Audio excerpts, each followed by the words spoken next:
The Sneetches by Dr. Seuss.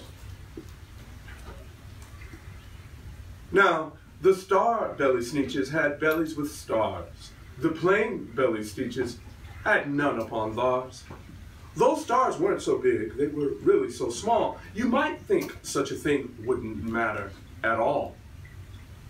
But because they had stars, all the star-belly Sneetches would brag, "We're the best kind of Sneetches on the beaches." With their snoots in the air, they would sniff and they'd snort. Well, I have nothing to do with the plain-belly sort. And whenever they met some, when they were out walking, they'd hike right past them without even talking. When the star-belly children went out to play ball, could a plain belly get in the game? Not at all. You only could play if your bellies had stars, and the plain belly children had none upon theirs. You see the ones with stars and the ones without stars? When the star-belly Sneetches had frankfurter roast, or picnics, or parties, or marshmallow toast, they never invited the plain-belly Sneetches. They left them out cold in the dark off the beaches. They kept them away, never let them come near, and that's how they treated them year after year.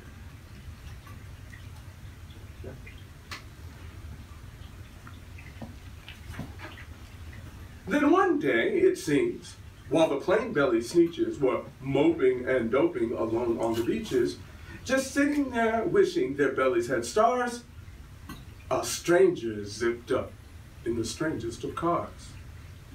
"My friends," he announced in a voice clean and clear, "my name is Sylvester McMonkey McBean." Now this is a very important name for you guys to remember in your life. Sylvester McMonkey McBean. Repeat. Sylvester McMonkey McBean. Need to know that name. "My name is Sylvester McMonkey McBean, and I've heard of your troubles. I've heard you're unhappy, but I can fix that. I'm the fix-it-up chappie. I've come here to help you. I have what you need, and my prices are low, and I work at great speed. And my work is 100% guaranteed." Sylvester McMonkey McBean pulling up in his car. Okay. Then, quickly, Sylvester McMonkey McBean put together a very peculiar machine. And he said, "You want stars like the star-belly Sneetches? My friends, you can have them for $3 each. Just pay me your money and hop right aboard." So they clamored inside. Then the big machine roared. It clonked, and it bonked, and it jerked, and it burped, and it bopped them about. But the thing really works. When the plain-belly Sneetches popped out, they had stars. They actually did. They had stars upon theirs. Do you see it? Wait. They have stars. Now they have stars. They're not plain belly any longer. Then they yelled at the ones who had stars at the start. "We're exactly like you. You can't tell us apart. We're all the same, you snooty old smarties. And now we can go to your frankfurter parties." "Good grief," groaned the ones who had stars at first. "We're still the best Sneetches, and they are the worst. But now in the world, how will we know?" They all frowned. "If which is kind as which, or the other way around?" Now, they all look alike, don't they? Do you see the stars? Is there any that don't have stars now? No. All of them have stars. Bati, bati. Bati. Let's see what happens. Then up came Sylvester McMonkey McBean with a very sly wink, and he said, "Things are not quite as bad as you think. So you don't know who's who. That is perfectly true. But come with me, friends. Do you know what I'll do? I'll make you, again, the best Sneetches on the beaches, and all it will cost you is $10 each." He's making a deal with them. $10 each? 10 bucks is what it's gonna cost. Too much. Belly stars are no longer in style, said McBean. What you need is a trip through my star-off machine. This wondrous contraption will take off your stars so you won't look like Sneetches who have them upon theirs. And that handy machine, working very precisely, removed all the stars from their tummies quite nicely. If you look at them going in, they have stars. If you look at them coming out, They don't have stars. yeah. And what does McBean have? Money. There we go. Bati. Bati. Then, with snoots in the air, they all paraded about, and they opened their beaks and they let out a shout. We know who is who, now there isn't a doubt. The best kind of Sneetches are Sneetches without. Then, of course, those with stars all got frightfully mad.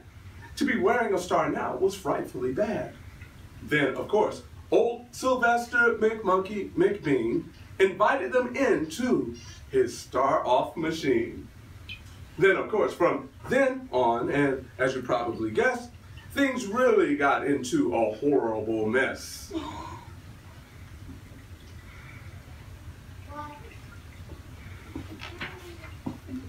All the rest of that day, on those wild, screaming beaches, the fix-it-up chappie kept fixing up Sneetches.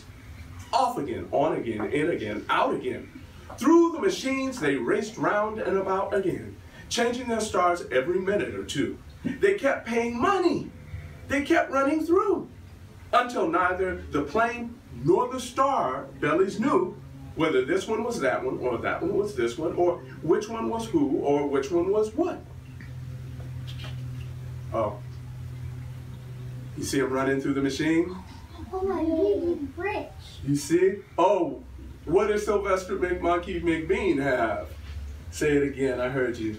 He's rich. He's rich. Yeah, how did he get rich? Yeah. Because everyone wanted to be the best one. Everyone was imagining themselves to be better than the other. Then, when every last cent of their money was spent, the fix-it-up chappie packed up and he went. And he laughed as he drove in his car up the beach. They never will learn. You can't teach a Sneetch. Oh my God. Oh my gosh. He took all their money. Oh my gosh. But McBean was quite wrong. I'm quite happy to say that the Sneetches got really quite smart on that day. That day they decided that Sneetches are Sneetches, and no kind of Sneetch is the best on the beaches. That day, all the Sneetches forgot about stars and whether they had one or not upon theirs. It didn't matter anymore. Bati. Bati. I've shared with you a story, and this makes us friends. This is how my favorite Dr. Seuss tale ends. Thank you, guys.